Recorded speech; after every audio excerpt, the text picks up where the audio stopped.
I want to focus on specifically one of the most important keys in the kingdom for living financially free.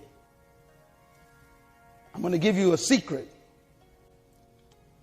Is the principle of management. Write that down. We're going to talk about what?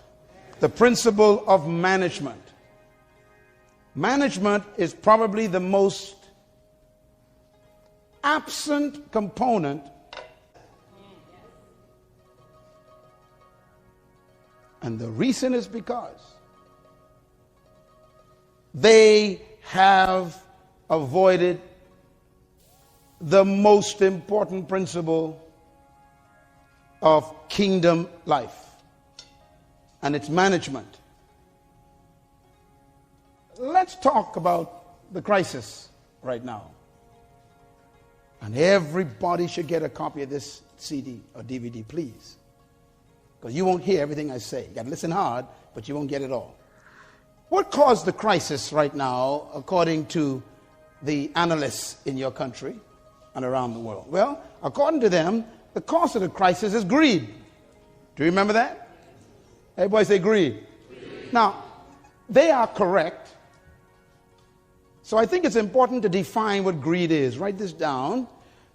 Greed is really the mismanagement of resources for personal benefit. That's greed. What is greed? The mismanagement of resources for personal benefit. That's greed.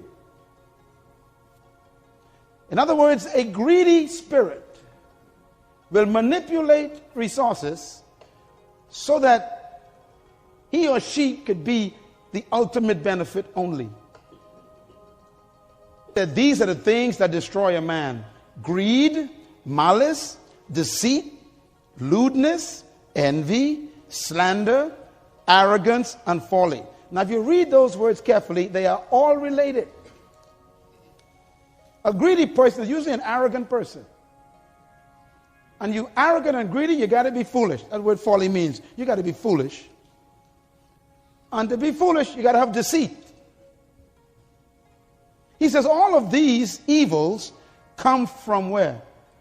Inside, and make a man unclean. Inside means they are in his mind.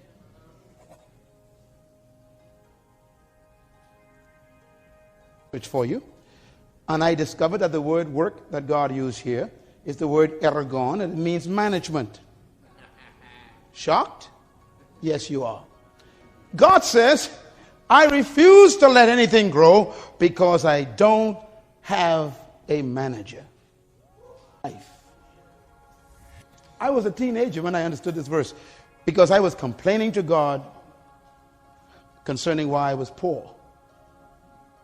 I was living in an island where I still live, 7 miles wide, 20 miles long, living in a wooden house on 4 rocks, sleeping on a dirty wooden floor on a mat. And I became angry at God because my parents took me to church every week, sometimes 3 times a week, and we were still poor. And I said, God, you don't exist. You can't exist. You only like white people. I was serious about it. I was 13. I became angry. And I said, forget all this Sunday school stuff and all this Bible stuff because it ain't working. Teenager. God said something to me as a kid. I'll never forget. God says, I don't make rich people nor poor people. I only make people. Some become rich, some become poor, son, depending on how they manage. That changed my life. God didn't allow anything to grow, anything to spring up, anything to progress because he was lacking a manager to manage the earth. So why did God create you? Not to have worship services, not to sing in the choir, not to be an usher. He didn't create you to be no preacher or no pastor, no apostle, no deacon, nothing. He wanted a manager. Sure. Go ahead, stone me, I don't care. I'm giving you the most important message you ever heard in your life. That's why you're struggling from dollar to dollar. You are a bad manager. And it actually tells us that the principal motivation why God created you was because he wanted you to dominate the earth. Okay, we know that in chapter 1. But he says he wants it to happen through management of resources. God created you not because he needed a singer. He didn't need a preacher.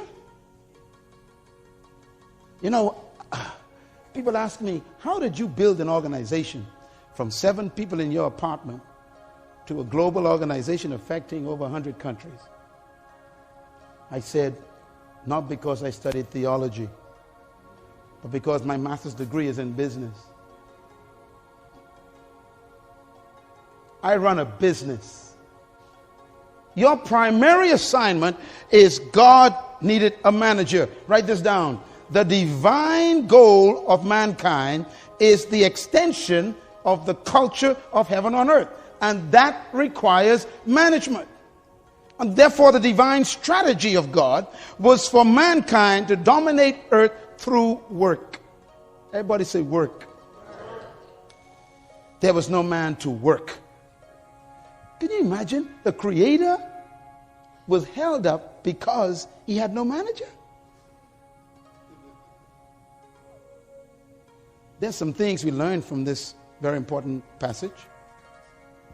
And that is, number 1, God protects his resources from bad management. Number 2, God withholds resources from bad management. Number 3, God won't allow growth where there is bad management. Number 4, God will never answer a prayer requested by anyone who is a bad manager.